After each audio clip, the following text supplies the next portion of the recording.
मैं मतलब इदां दे दृश्य नहीं सी वेखे, पर जिहड़ा रूहानी रौनकां दा नज़ारा सी ना, वो संत जरनैल सिंह दे खेमे विच महसूस किया जा सकदा।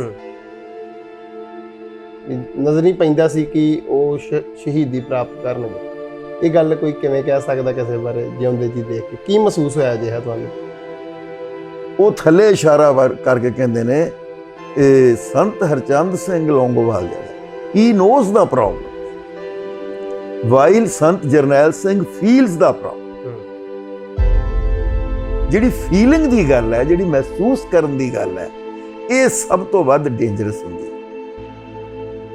कहंदे उन्होंने मैनूं उदों दस्सिया कि ये कोई 18वीं सदी की रूह है ते इस दे ये शहीद होवेगा। संत जरनैल सिंह किन्हां चीज़ों का टाकरा कर रहे, किहड़े हालात सन? आम लहरां दे विच देखिया जांदा है जां मुहिमां दे विच देखिया जांदा है कि जो शख्स उस लहर नूं जां उस मुहिम नूं लीड करदा है, जदों उहदी कुर्बानी जां शहादत हो जाती है, उस तो बाद लहर लगभग ढलण वाले पासे चले जाती है। लोगों का मोराल डाउन हो जाता है कि सानूं लै के तुरन वाला चला गया।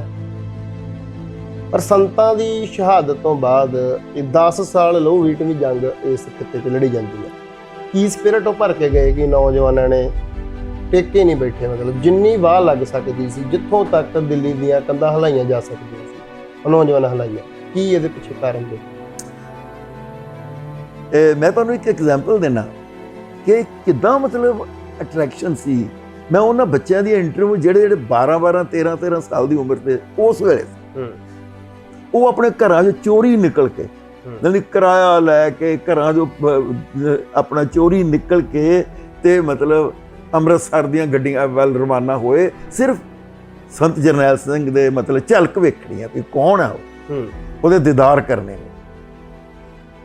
तो मैं क्या भी संतां दा गुस्सा जिहड़ा ये हुण पता नहीं की होएगा। जिद्दां उन्होंने लफ्ज़ बोले, जदों खड़े हो गए तो सारिआं नूं मतलब कहंदे ने हत्थ जोड़ के, तुसीं दसो मेरे भरा कदों बनना है? जुझार जी इन्नी गल सी, सारिआं ने कहा भी असीं दाड़ियां रखांगे, असीं जिवें तुसीं कहोगे उवें। जिहड़ियां जुझार रूह दे जोर नाल जिहड़ियां कौमां जिउंदियां ने, जां जिहड़ियां मतलब अणखीलियां कौमां हुंदियां ने, उन्हां नूं समझण लई जिहड़ा एक दुनियावी तर्क है, जां जिहड़ी तुसीं मॉडर्निटी दे विच जिहड़ा उभरिया होया तर्क है, लॉजिक, वो पूरी तरह मतलब जिहड़ा है तुहानूं गल दी समझ नहीं दिंदा। वाहिगुरू जी का खालसा, वाहिगुरू जी की फतेह। सिख नज़रिया चैनल उपर असीं तुहाडा स्वागत करते हैं। जून 1984 ਦੇ ਤੀਜੇ ਘੱਲੂਘਾਰੇ ਦੇ ਵਿੱਚ जो ਸੈਂਟਰਲ ਫਿਗਰ ਸੀ, जो ਸਿੱਖਾਂ ਦੇ ਸੰਘਰਸ਼ ਦੇ ਝੰਡਾ ਬਰਦਾਰ ਸਨ, ਸੰਤ ਗਿਆਨੀ ਜਰਨੈਲ ਸਿੰਘ ਖਾਲਸਾ ਭਿੰਡਰਾਂਵਾਲੇ, ਉਹਨਾਂ ਦੀ ਸ਼ਖਸੀਅਤ ਬਾਰੇ ਗੱਲਬਾਤ ਕਰਨ ਲਈ ਅੱਜ ਅਸੀਂ ਸਰਦਾਰ ਕਰਮਜੀਤ ਸਿੰਘ ਹੁਣ ਜਿਹੜੇ ਸੀਨੀਅਰ ਪੱਤਰਕਾਰ ਨੇ, ਉਸ ਸਮੇਂ ਦੌਰ ਉਹਨਾਂ ਨੇ ਨੇੜਿਓਂ ਦੇਖਿਆ, ਸੰਤਾਂ ਦੀ ਸ਼ਖਸੀਅਤ ਨੂੰ ਉਹਨਾਂ ਨੇ ਨੇੜਿਓਂ ਦੇਖਿਆ, ਸਮਝਿਆ। ਚੈਨਲ ਉੱਪਰ ਤੁਹਾਡਾ ਸਵਾਗਤ ਹੈ। ਵਾਹਿਗੁਰੂ ਜੀ ਕਾ ਖਾਲਸਾ, ਵਾਹਿਗੁਰੂ ਜੀ ਕੀ ਫਤਿਹ। ਸਭ ਤੋਂ ਪਹਿਲਾਂ ਮੇਰਾ ਸਵਾਲ ਤੁਹਾਨੂੰ ਇਹੀ ਹੈ ਕਿ ਸੰਤਾਂ ਦੀ ਸ਼ਖਸੀਅਤ ਨੂੰ ਤੁਸੀਂ ਕਿਵੇਂ ਦੇਖਦੇ ਹੋ, ਕਿਵੇਂ ਸਮਝਦੇ ਹੋ?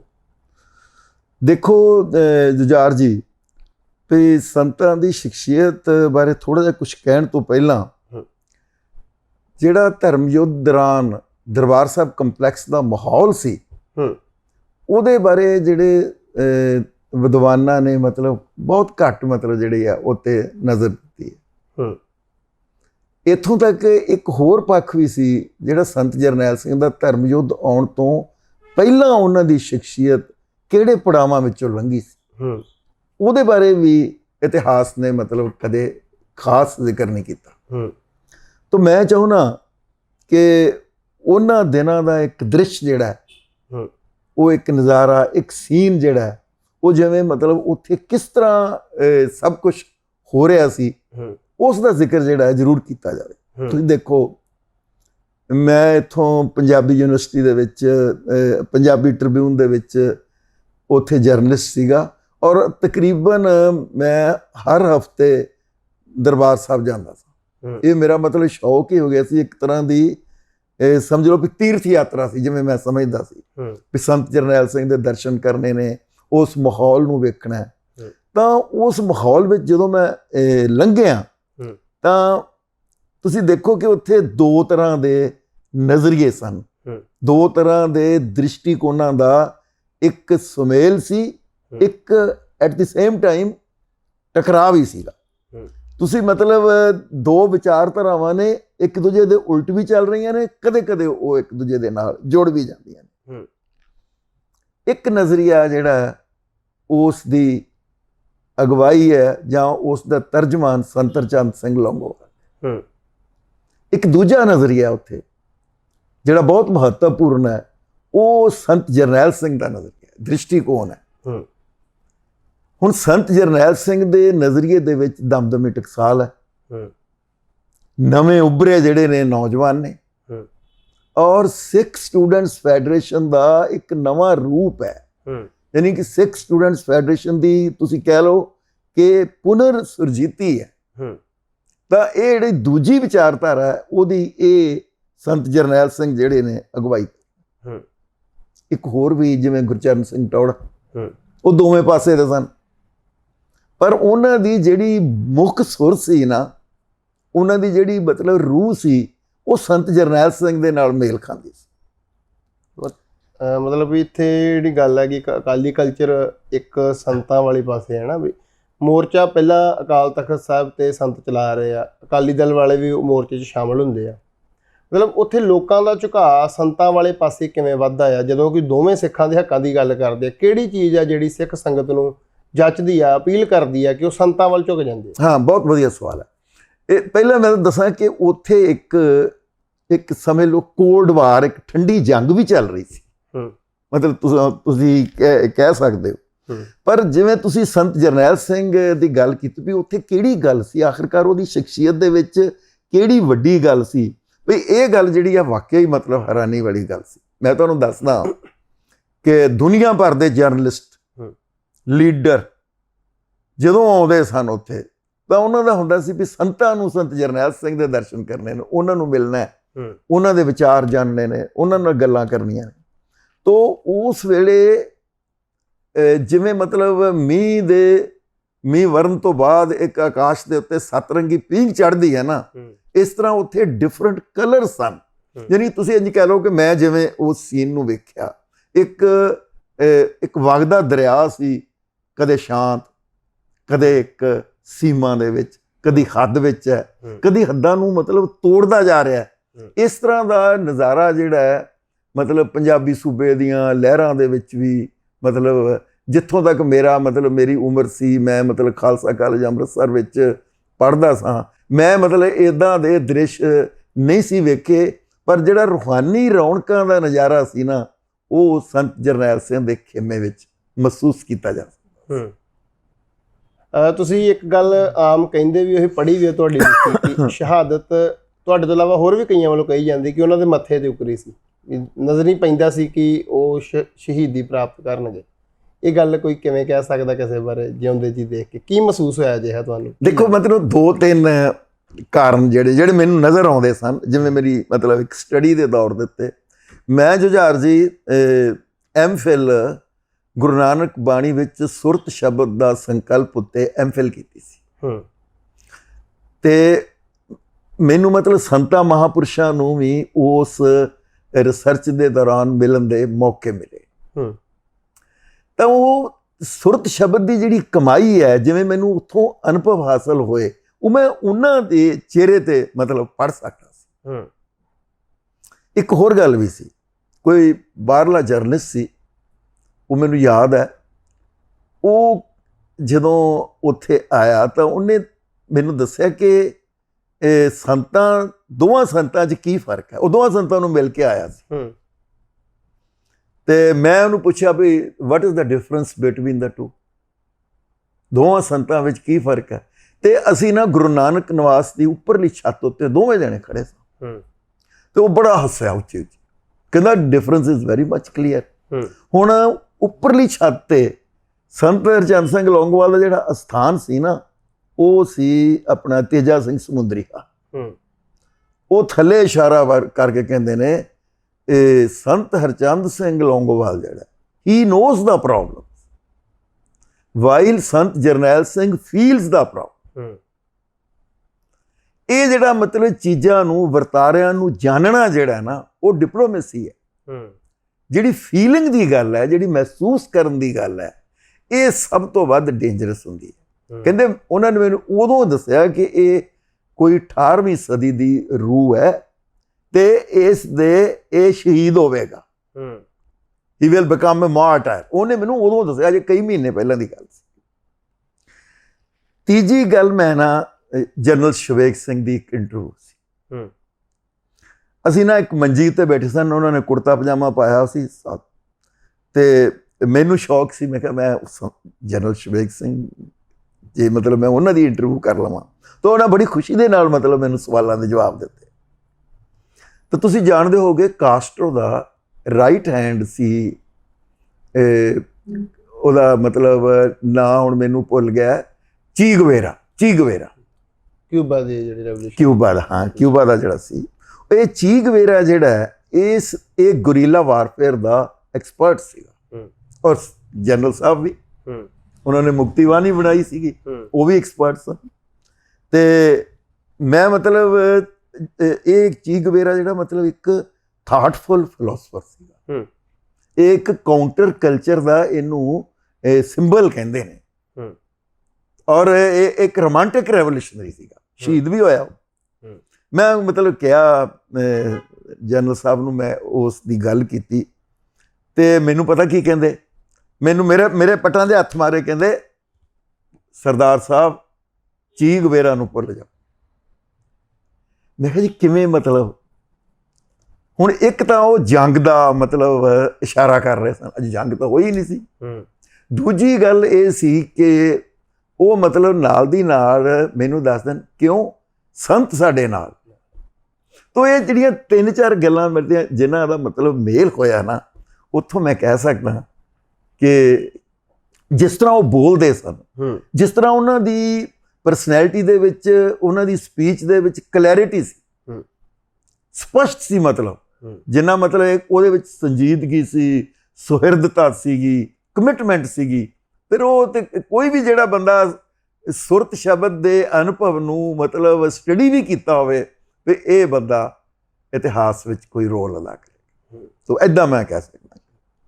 ਹਿੰਸਾ ਦੀ ਗੱਲ ਕੀਤੀ ਜਾਂਦੀ ਅੱਜ ਦੇ ਮਾਡਰਨ ਯੁੱਗ ਦੇ ਵਿੱਚ, ਹਿੰਸਾ ਨੂੰ, ਵਾਇਲੈਂਸ ਨੂੰ ਇੱਕ ਉਹਦੇ ਨਾਲ ਸਾਰਾ ਨੈਗੇਟਿਵਿਟੀ ਜੁੜੀ ਗਈ ਹੈ ਕਿ ਹਿੰਸਾ ਗਲਤ ਹੈ ਨਾ। ਵੀ ਮਾਡਰਨ ਜਿਹੜੀ ਸੁਸਾਇਟੀ ਆ, ਜਿਹੜੀ ਡੈਮੋਕ੍ਰੇਸੀ ਆ, ਉਹਦੇ ਵਿੱਚ ਹਾਲਾਂਕਿ ਸਟੇਟ ਹਿੰਸਾ ਕਰੇ ਤਾਂ ਉਹਨੂੰ ਹੋਰ ਤਰੀਕੇ ਪੋਰਟਰੇ ਕੀਤਾ ਜਾਂਦਾ। ਸੰਤਾਂ ਦੇ ਦੌਰ 'ਚ ਜਿਹੜੀ ਹਿੰਸਾ ਹੋਈ, ਕਿਉਂਕਿ ਸਿੱਖਾਂ ਦੇ ਮਨਾਂ ਦੇ ਵਿੱਚ 18ਵੀਂ ਸਦੀ ਤੱਕ ਜਿਹੜੀ ਹਿੰਸਾ ਆ, ਉਹ ਸਿੱਖ ਨੂੰ ਬਿਲਕੁਲ ਸਤਿਕਾਰ ਦਿੰਦੇ ਆ ਕਿ ਸਾਡੇ ਸਿੰਘਾਂ ਨੇ ਆਹ ਘਾਲਣਾ ਘਾਲੀਆਂ, ਤੇਗਾਂ ਮਾਰੀਆਂ। ਪਰ ਇਸ ਯੁੱਗ 'ਚ ਆਉਂਦਿਆਂ ਉਹੋ ਜਿਹਾ ਸੰਕਟ, ਉਹੋ ਜਿਹੇ ਹਾਲਾਤ ਕੌਮ ਦੇ, ਪਰ ਇੱਥੇ ਜਦੋਂ ਸਿੱਖਾਂ ਦੇ ਵਾਸਤੇ ਕੋਈ ਰਹਿਨੁਮਾ ਵਾਇਲੈਂਸ ਆਪਟ ਕਰਦਾ ਹੈ, ਚੁਣਦਾ ਆ, ਤਾਂ ਸਿੱਖਾਂ ਦਾ ਇੱਕ ਵੱਡਾ ਸੈਕਸ਼ਨ ਉਹਦੇ ਬਰਖਲਾਫ ਹੋ ਜਾਂਦਾ ਆ। ਜਿਹੜੀ ਉਸ ਵਾਇਲੈਂਸ ਨੂੰ ਤੁਸੀਂ ਕਿਵੇਂ ਦੇਖਦੇ ਹੋ, ਜਿਹੜੀ ਸੰਤਾਂ ਦੇ ਸਮੇਂ, ਸੰਤਾਂ ਦੇ ਹੁੰਦਿਆਂ ਬੜੀ ਲਿਮਟਿਡ ਰੂਪ ਦੇ ਵਿੱਚ, ਬੜੀ ਟਾਰਗੇਟ ਰੂਪ ਦੇ ਵਿੱਚ ਚੱਲਦੀ ਸੀ, ਉਸ ਵਾਇਲੈਂਸ ਦਾ ਤੁਸੀਂ ਕਿਵੇਂ ਦੇਖਦੇ ਹੋ? ਉਸ ਵਾਇਲੈਂਸ ਨੂੰ ਦੇਖੋ, ਜਿਹੜੀ ਵਾਇਲੈਂਸ ਹੈ ਜਾਂ ਹਿੰਸਾ ਹੈ, ਜਿਵੇਂ ਮੈਂ ਮਹਿਸੂਸ ਕਰਦਾ ਸੰਤ ਜਰਨੈਲ ਸਿੰਘ ਦੇ ਦੌਰ ਵਿੱਚ ਜਿਹੜੀ ਵਾਇਲੈਂਸ ਦੇ ਮਤਲਬ ਘਟਨਾਵਾਂ ਵਾਪਰੀਆਂ, ਉਹ ਖਾਲਸਾ ਮਾਡਲ ਦਾ ਹੀ ਹਿੱਸਾ ਸੀ। ਉਹ ਮਤਲਬ ਖਾਲਸਾ ਜਿਹੜੀ ਸੋਹਜ ਹੈ, ਉਹਦੀ ਜਿਹੜੀ ਐਸਥੈਟਿਕ ਹੈ, ਉਹਦੇ ਵਿੱਚੋਂ ਉਹ ਬਾਹਰ ਨਹੀਂ ਸੀਗਾ। ਦੇਖੋ, ਇਹ ਸਵਾਲ ਬੜਾ ਗੰਭੀਰ ਹੈ ਔਰ ਦਿਲਚਸਪ ਵੀ ਹੈ। ਜਦੋਂ ਸੰਤ ਜਰਨੈਲ ਸਿੰਘ ਨੇ, ਯਾਨੀ ਕਿ ਤੁਸੀਂ ਵੇਖੋ 200 ਸਾਲਾਂ ਦੇ ਵਿੱਚ ਆਰਮਡ ਸਟਰਗਲ ਸਿੱਖਾਂ ਦੇ ਵਿੱਚ ਨਹੀਂ ਆਈ। 2 ਆਈਆਂ, ਗਦਰ ਪਾਰਟੀ ਲਹਿਰ ਦੀਆਂ ਤੇ ਬੱਬਰ ਅਕਾਲੀ ਲਹਿਰ, 2 ਆਈਆਂ। ਲੇਕਿਨ ਇਹ ਲਹਿਰਾਂ ਵਿੱਚ ਬਹੁਤ ਕੁਰਬਾਨੀਆਂ ਹੋਈਆਂ। ਸਲਾਮ ਕਰਨਾ ਬਣਦਾ ਉਹਨਾਂ ਕੁਰਬਾਨੀਆਂ ਨੂੰ।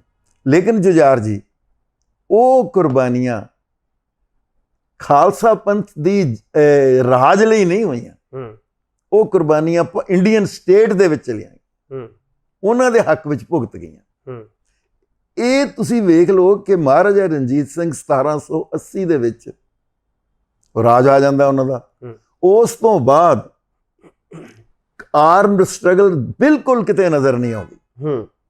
ਤਾਂ ਜਿਹੜੀ ਸੰਤ ਜਰਨੈਲ ਸਿੰਘ ਦੀ ਜਿਹੜੀ ਹਥਿਆਰਬੰਦ ਜੰਗ ਸੀ ਉਹ ਮਤਲਬ ਖਾਲਸਾਈ ਮਾਡਲ ਤੋਂ ਮੈਂ ਨਿਕਲੀ ਹੋਈ ਨਹੀਂ ਸੀ। ਕਿਉਂ ਤੁਸੀਂ ਕਹੋਗੇ? ਉਹਨਾਂ ਦੀਆਂ ਜਿਹੜੀਆਂ ਭਾਸ਼ਣ ਨੇ, ਉਹਨਾਂ ਦੀਆਂ ਤਕਰੀਰਾਂ ਨੇ, ਉਹਨਾਂ ਦੀ ਤਕਰੀਰਾਂ ਨੂੰ ਤੁਸੀਂ ਜੇ ਉਹਨਾਂ ਦਾ ਵਿਸ਼ਲੇਸ਼ਣ ਕਰੋ, ਪੰਜਾਬੀ ਵਿੱਚ ਵੀ ਉਹ ਆਈਆਂ ਹੋਈਆਂ ਨੇ ਔਰ ਅੰਗਰੇਜ਼ੀ ਦੇ ਵਿੱਚ ਵੀ ਉਹਨਾਂ ਦਾ ਟਰਾਂਸਲੇਸ਼ਨ ਹੋਇਆ। ਜਦੋਂ ਉਹਨਾਂ ਤਕਰੀਰਾਂ ਨੂੰ ਅਸੀਂ ਮਤਲਬ ਡੀਪਲੀ ਜਾਣਦੇ ਹਾਂ, ਵੇਖਦੇ ਹਾਂ, ਤਾਂ ਵੇਖਦੇ ਹਾਂ ਕਿ ਉਹ ਮਤਲਬ ਹਿੰਸਾ, ਪਿਓਰ ਹਿੰਸਾ ਹੈ, ਉਹ ਸਮੇਂ ਦੀ ਲੋੜ ਹੈ ਔਰ ਖਾਲਸਾ ਪੰਥ ਨੇ ਉਹਨੂੰ ਮਤਲਬ ਪ੍ਰਵਾਨਗੀ ਦਿੱਤੀ ਹੈ।